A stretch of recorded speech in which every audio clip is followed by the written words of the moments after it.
Qu'est-ce que les Camerounais peuvent faire? Les patrons d'entreprise. Les patrons, les patrons. Ça là, ça va vous faire mal.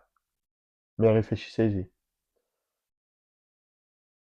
Qu'est-ce que votre entreprise pourrait devenir dans une société où la justice, le droit économique est respecté? Le droit de propriété est respecté. Dans une société où le gouvernement vous subventionne et supporte votre business vers l'exportation. Le gouvernement est votre partenaire dans votre développement.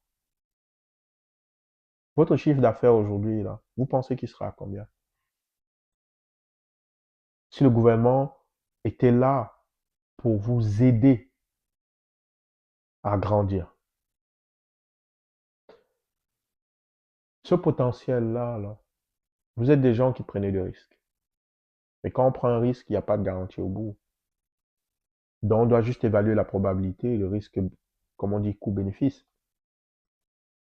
Est-ce que la possibilité d'un avenir aussi radieux ne vaut pas la peine de laisser une matinée à vos employés de façon rotative pour aller s'inscrire sur les listes électorales? Posez-vous la question.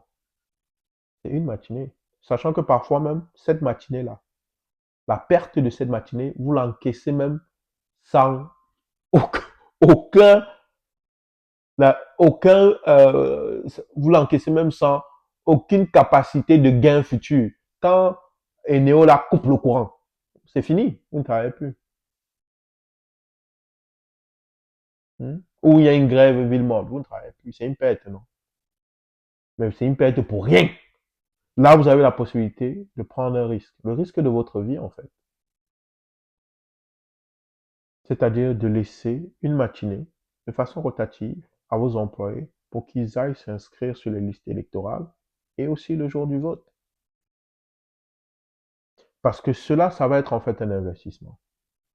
Un investissement pour assurer la pérennité de votre entreprise dans le temps, le respect de vos droits en tant qu'entrepreneur, l'égalité des chances dans la recherche et l'acquisition des marchés, mais plus important, protéger la passation de votre entreprise à vos enfants.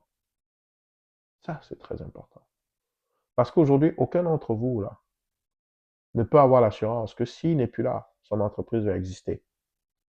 Quasiment aucun d'entre vous. Il y a vraiment une infime minorité. Lorsque vous allez être couché là, même avant votre décès, votre entreprise peut être reprise par quelqu'un du gouvernement ou quelqu'un qui lorgne là-dessus depuis longtemps. Mais on le voit avec des terrains, des immeubles plein d'affaires. Pourquoi pas votre petite entreprise? Vous n'êtes pas Microsoft. Donc pensez-y, hein. Incitez vos employés à aller s'inscrire sur la liste électorale. La meilleure façon de les inciter, c'est de donner l'exemple. Je ne vous demande pas de leur dire qui voter. Incitez-les à s'inscrire sur les listes électorales. Un employé qui s'inscrit et vous montre la preuve qu'il s'est inscrit sur les listes électorales, c'est un employé qui pense à l'avenir du Cameroun, c'est un employé qui pense à l'avenir de votre entreprise. Pensez-y.